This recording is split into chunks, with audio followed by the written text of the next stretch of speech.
Hello everyone, good morning all. स्वागत आहे तुमचं माझ्या यूट्यूब चॅनलमध्ये, ज्याचं नाव आहे लिटल डॉट इवा 26. उद्याच्या दिवसाची सुरुवात कशी करायची, काय जेवायला बनवायचं, मुलांच्या टिफिनला काय द्यायचं, नवऱ्याच्या टिफिनला काय द्यायचं, हा विचार खरं तर सगळ्याच बायकांना असतो. आणि ह्याचं प्री मॅनेजमेंट कसं करायचं असतं हे खरं तर आपण लग्नानंतरच शिकतो. कारण 10 वाजेपर्यंत झोपून राहणारी मी लग्नानंतर प्रत्येक गोष्ट अगदी बारकाईने किंवा आणि एकदम परफेक्टपणे करायला शिकले मी. आणि त्यातल्या त्यात इवा झाल्यानंतर तर अजूनच म्हणजे खूपच जास्त परफेक्टपणा आला माझ्यामध्ये, असंही म्हणायला हरकत नाही आहे. चला तर मंडळी, माझ्या दिवसाची सुरुवात इथे झालेली आहे गॅस ओटा क्लिनिंगने. तुम्हाला खरं सांगायचं तर मी रोज रात्री ही सगळी कामं करून ठेवते माहिती आहे. म्हणजे दुसऱ्या दिवशी आपण जेव्हाही किचनमध्ये एंटर करतो तेव्हा एकदम असं फ्रेश वाटलं पाहिजे आणि नवीन काहीतरी रेसिपी बनवण्याचा उत्साह आला पाहिजे आपल्याला, अशी माझी थॉट प्रोसेस आहे. बट होतं असं की मी जेव्हाही म्हणजे काहीतरी बनवायला जाते तेव्हा आधी असं क्लीन तर इथे माझ्या कामाची सुरुवात झालेली आहे आणि ती कशा प्रकारे तुम्हीच बघा. लायटर कुठे बेटा, लायटर कुठे, लायटर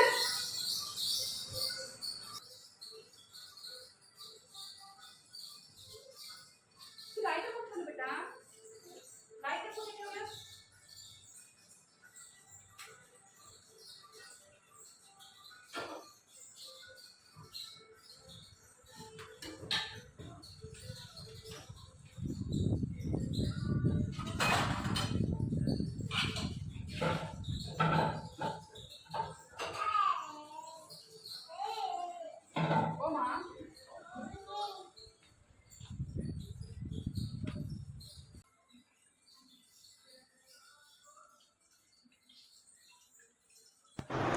इथे मी बनवत आहे इवासाठी सेरेलॅक. हे सेरेलॅक पावडर मी घरीच बनवलेलं आहे. ते कशाप्रकारे ह्याचा व्हिडिओ मी बनवून ऑलरेडी आपल्या चॅनलवरती अपलोड केलेला आहे. तरीसुद्धा ह्या सेरेलॅक पावडरची रेसिपी पुन्हा जर तुम्हाला बघायची असेल तर तुम्ही कमेंट करून नक्कीच सांगा. मी नक्कीच अजून एक व्हिडिओ तुमच्यासाठी डिटेलमध्ये घेऊन येईल. अँड ट्रस्ट मी गाईज, हे जे पावडर बनवलं ते 1 to 2 इयर्स बेबीसाठी अत्यंत पौष्टिक, हेल्दी आणि न्यूट्रिशियस आहे. मी जेव्हापासून हे पावडर किंवा सेरेलॅक म्हणू शकता तुम्ही याला, जेव्हापासून इवाला देत आहे तेव्हापासून इवाच्या वेटमध्ये सुद्धा मला फरक जाणवतो. आणि जे इम्युनिटी पॉवर लहान मुलांमध्ये खूप इम्पॉर्टंट असते तीसुद्धा ह्यानी खूप स्ट्रॉंग होते. सो तुम्हीसुद्धा नक्कीच ह्या पद्धतीने ही पावडर करून तुमच्या मुलांना खाऊ घालू शकता.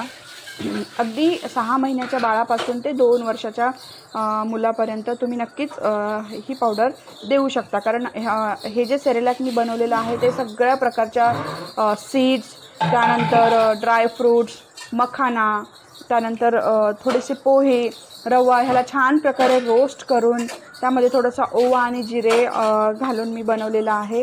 तुम्हीसुद्धा ट्राय करा आणि तुमच्या मुलांना द्या.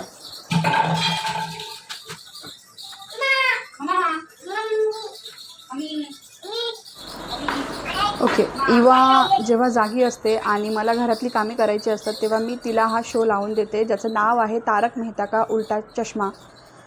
आणि मला तरी असं वाटतं की हा शो सगळ्यांचाच फेवरेट आहे, अगदी लहान मुलांपासून तर म्हाताऱ्या माणसांपर्यंत. कारण हा टेलिव्हिजनवरती असा एकमेव शो आहे जो आपण घरच्यांसोबत बसून एन्जॉय करू शकतो.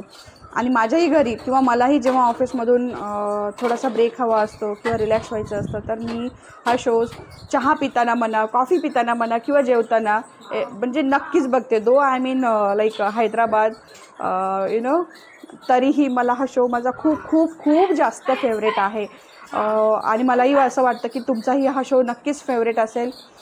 कारण इथेसुद्धा आमच्या शेजारी पाजारी खूप मुलं हा शो बघतात. का ते तेलगू आहेत बट तरीही ते हा शो एन्जॉय करतात. म्हणजे तुम्ही बघू शकता की ह्या शोची पॉप्युलॅरिटी, कारण आय थिंक 2008 पासून हा शो सुरू झालेला आहे. आत्ता म्हणजे ह्याचे कास्ट वगैरे बदललेले आहेत, बट स्टील हा शो अजूनही तेवढाच फेवरेट आहे सगळ्यांचा. तुम्हीसुद्धा हा शो बघता की नाही नक्कीच कमेंट करून सांगा. आणि अजून एक, तुम्ही जर माझे ब्लॉग्स डेली बघत असाल तर आणि तुम्हाला जर आवडत असतील तर तुम्ही माझ्या चॅनलला लाईक, शेअर अँड सबस्क्राईब जरूर करा. म्हणजे असेच नवीन नवीन ब्लॉग मी तुमच्यासाठी घेऊन येईल.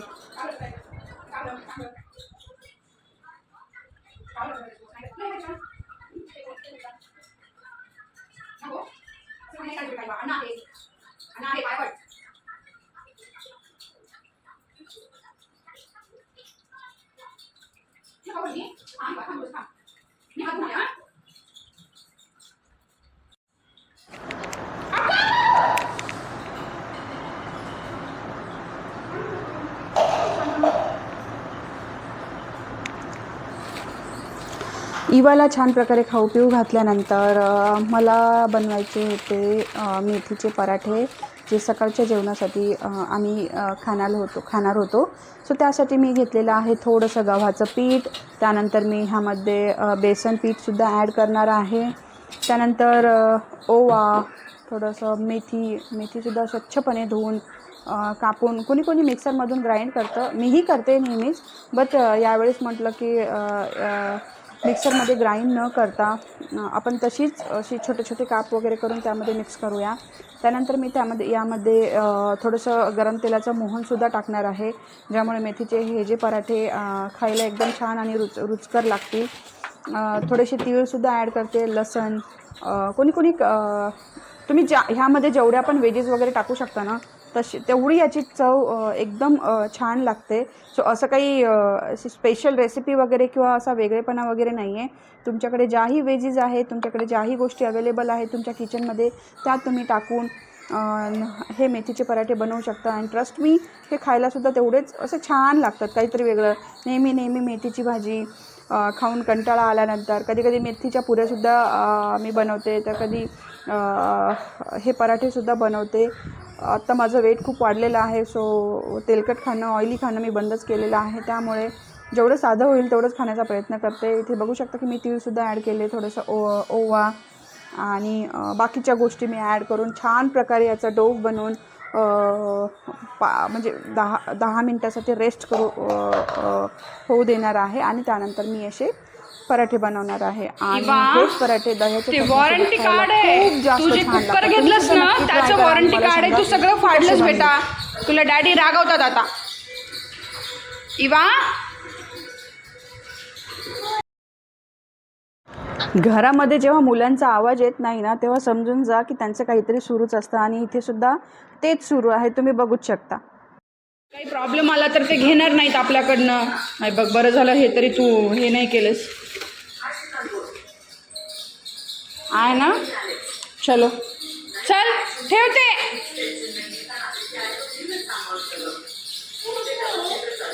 कारभार करायला फार आवडतं तुला, हो ना. कारभारीन बाई, चल तुला झोपी घालते बेटा. चल, तू झोपल्याशिवाय मला काम नाही सुधारणार. चल इकडे बघ, हॅलो कर, हॅलो, हाय. काय इथे मी 4 ते 5 पाण्याने मेथी स्वच्छ प्रकारे धुवून घेतलेली आहे.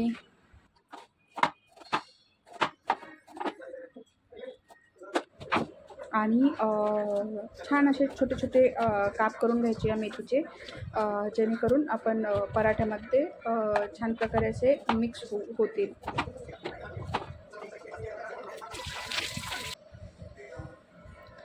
त्यानंतर वेळ येते सगळ्यांचा फेवरेट असा भाजीमध्ये आवडणारा गार्लिक, लसण.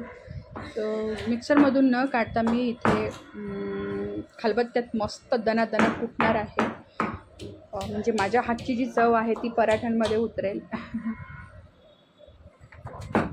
अजून एक म्हणजे तुम्ही ना पराठ्यांमध्ये म्हणा किंवा इतर भाज्यांमध्ये सुद्धा म्हणा, लसणाची क्वांटिटी जरा जास्तच ठेवा, म्हणजे भाज्या ज्या होतील त्या रुचकर लागतील. तुम्ही बघू शकता, लाईक भाजीला काही नसलं तरीही चालेल, पण जेव्हा लसूण असतो ना, कढीपत्ता कोथिंबीर नसली तरीही चालेल, पण लसूण जेव्हा भाजीमध्ये टाकतो तेव्हा ती भाजीची चवच वेगळी लागते. सो इथेसुद्धा मी भाजीमध्ये मेथी, लसण, जिरे, मोहरी नाही, तीळ, मग थोडासा ओवा वगैरे ॲड केल्यानंतर अजून मी थोडंसं पीठ घेते, कारण मला क्वांटिटी खूपच कमी लागत होती. ॲटलिस्ट 4 ते 5 तरी पराठे झाले पाहिजे, एवढा क्वांटिटी घेऊन मी परत त्याला छान प्रकारे मिक्स करणार आहे. थोडंसं गरम ऑइल वगैरेसुद्धा मी ह्यामध्ये घालणार आहे. त्यानंतर इथे मी घातलेला आहे थोडासा एव्हरेस्टचा ब्लॅक पेपर मसाला.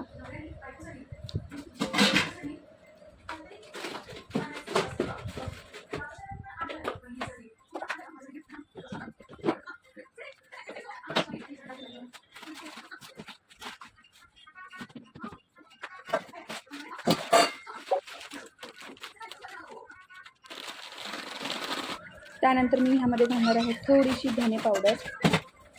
ह्याने सुद्धा पराठ्याला छान चव येते. त्यानंतर मी थोडंसं लाल तिखट घालणार आहे, थोडीशी हळद घालणार आहे. सो अशा पद्धतीने मी मेथीचे पराठे बनवते. तुम्ही कशा प्रकारे बनवता किंवा तुमची अजून काय वेगळी मेथड आहे ते सुद्धा तुम्ही कमेंटमध्ये नक्कीच सांगू शकता. म्हणजे तुमच्या पद्धतीने, तुम्ही सांगितलेल्या पद्धतीने मी सुद्धा ट्राय करेल. असं मी त्याला हाताने सो इथे एकत्र करून घेणार आहे. कणिक मळताना मी मेथीच्या ह्याच्यामध्ये थोडंसं गरम तेलाचं मोहन घातलेलं होतं. त्याला छान प्रकारे मिक्स करून, जीव एकत्र करून त्याचा थोडं पाणी घालून मी कणिक मळणार आहे. आणि एकदम असं पातळसुद्धा नाही हे करायचं. ह्याची जी कन्सिस्टन्सी किंवा थिकनेस जी म्हणतो ती एकदम अशी घट्टच ठेवायची, म्हणजे जे पराठे लाटताना असं पोळीपाटावरती असं चिकटणार वगैरे नाही आहेत. तर थोडंसं पाणी वगैरे घालून अशा प्रकारे कणिक वगैरे मळून घ्यायची. त्यानंतर हा डो जो आहे तो 10 ते 15 मिनटं रेस्टसाठी ठेवा. म्हणजे आपण जे पण सामान टाकलेलं आहे, जेही मसाले वगैरे ॲड केलेले आहेत पीठ मळताना, हे छान प्रकारे त्या कणिकामध्ये मिक्स होतील आणि तेवढेच पराठे खायला मग छान लागतील.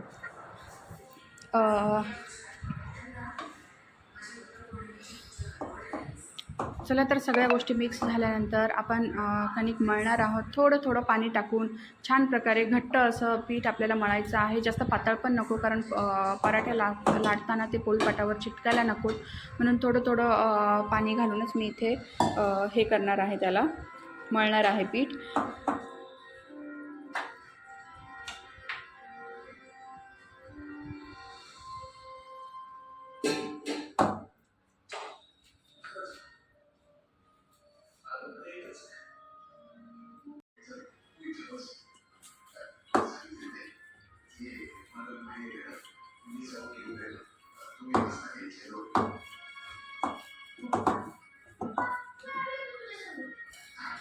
सो इथे तुम्ही बघू शकता की माझा छान असा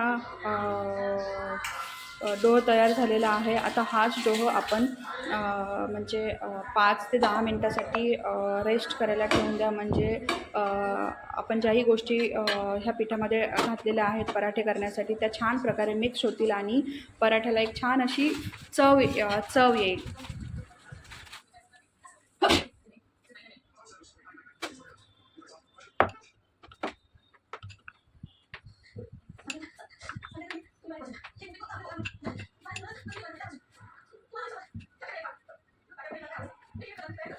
10 मिनटं रेस्ट करून झाल्यानंतर पहिलाच पराठा इथे करायला मी घेतलेला आहे. मला असं वाटतं की थोडंसं हे जे कणिक आहे थोडंसं पातळ झालेलं आहे, कारण पराठे करताना थोडंसं पोळीपाटाला चिटकते आणि तसंही खूप दिवसानंतर करते. सो मलासुद्धा हे नाही आहे. सो 1-2 पराठे केल्यानंतर जो सुगरणपणा असतो बाईमध्ये, पोळी लाटण्याचा म्हणा, भाकरी करण्याचा म्हणा किंवा इतर गोष्टींचा म्हणा, तो येऊन जातो. कारण गव्हाचं अन्न खाणं मी कम्प्लिटली स्टॉपच केलेलं आहे वेट लॉस करण्यासाठी, आणि म्हणूनच थोडंसं लाटायलाही मला हा पराठा अवघडच जातो आहे. बट तुम्ही नेक्स्ट पराठा बघू शकता की एकदम असा पटापटा एकदम सुगरणबाईसारखा मी लाटलेला आहे. आणि त्याला मध्ये होल टाकते, होलसुद्धा करत आहे, कारण आपण पराठा भाजताना जेव्हा ऑइल ॲड करतो ना, ते ऑइल सगळ्याच भागाला लागेल पराठ्याच्या, आणि पराठा कच्चा राहणार नाही किंवा मग ऑइलसुद्धा व्यवस्थित स्प्रेड होईल. सो इथे तुम्ही बघू शकता की एकदम गोल गोल छान असा पराठा माझा रेडी आहे. आणि हा पराठे तुम्ही म्हणजे कशासोबतही खाऊ शकता, अगदी लोणच्यासोबत म्हणा किंवा दह्याची चटणीसुद्धा म्हणा. त्यासोबत तुम्हीसुद्धा नक्कीच ही रेसिपी तुमच्या घरी ट्राय करा आणि मला सांगा कशी बनली, किंवा तुम्ही अजून दुसऱ्या कुठल्या वेगळ्या पद्धतीने करता तेही मला सांगू शकता. सो मी ट्राय करेल. अजून एक गोष्ट, जर हे व्हिडिओ तुम्हाला आवडत असतील तर व्हिडिओला लाईक, शेअर अँड सबस्क्राईब करा, म्हणजे मलाही मोटिवेशन मिळेल व्हिडिओ बनवण्यासाठी. चला तर बाकीचे सुद्धा पराठे मला पटापटा करून घ्यायचे आहेत. टी व्ही बघत बसलेली आहे तोवर, कारण एकदा जर ती रडायला लागले तर मला कुठलंच काम सुधारणार नाही आहे. सो मीसुद्धा तिच्यासोबत माझा स्वयंपाक करताना मध्ये मध्ये बघतच असते, कारण अशाने कसं माइंड फ्रेश राहतं.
हा आहे माझा शेवटचा पराठा. सगळे पराठे पटापट करून घेतल्यानंतर हिअर इज माय रेसिपी.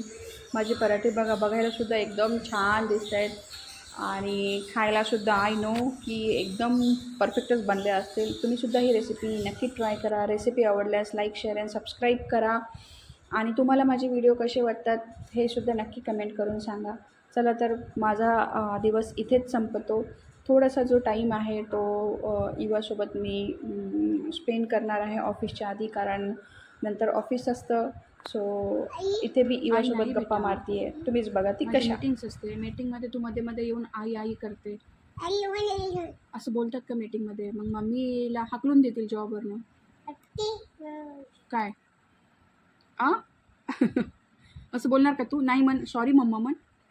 नाही म्हण सॉरी. असं नेक्स्ट टाईम नाही बोलशील ना मीटिंगमध्ये मध्येच येऊन? हां ठीक आहे. माझे क्लायंट खूप छान आहेत, त्यांना माहिती आहे मला एक बेबी आहे. So they understand very well, but every time they will not ना बेटा. सॉरी मन सॉरी मम्मा. I want speak in meeting now. Say sorry. Sorry man. Yes. हां फ्लँक is they. Come I love you मम्मा. तसं नाही करायचं. असं मध्ये येऊन नाही बोलणार ना मम्मा आई. आरती म्हणतेस, माझ्या कलिगला तू आरती म्हणतेस. आरती नाही म्हणायचं, माऊ म्हणायचं. काय म्हणायचं? माऊ. काय म्हणशील? हे बघा ही मुलगी जी आहे ना, ही तिच्या मम्मीच्या मीटिंग्समध्ये येऊन सारखं तिला डिस्टर्ब करते. काय पनिशमेंट द्यायची सांगा बरं? काय पनिशमेंट द्यायची तुला सांग? काय? अगं तू 1.5 वर्षाची आहे. 1.5 सुद्धा नाही, अजून 2 महिने बाकीचे आहे. तू 16 महिन्याची आहेस तू, आणि तू एवढं का बरं बोलतेस? अरे अरे अरे अरे अरे अरे अरे अरे खाली उतर. असं बोलायचं नाही. वा सॉरी मन मम्मा. मी नेक्स्ट टाइम नाही बोलणार मन तुझ्या मीटिंगमध्ये. अदरवाईज मग मम्मा डोअर क्लोज करून काम करत जाईन. तुला येऊ पण देणार नाही, तुला घेणार पण नाही. सॉरी मम्मा मन. Sorry mumma. असं बोलू नको इवा. मम्मीला डिस्टर्ब होते की नाही सांग बरं? होते की नाही डिस्टर्ब? हां सारखं काव काव काव काव. सारखं काव काव. तुला किती दाता आले दाखव. ई कर. ई. जय कर. स्वामी समर्थ महाराज की जय. महाराज की जय. जय कर. तुझी मम्मा तुला मम्मा आवडते की डॅडा आवडते सांग. असं नाही करायचं Eva, please please please please Eva.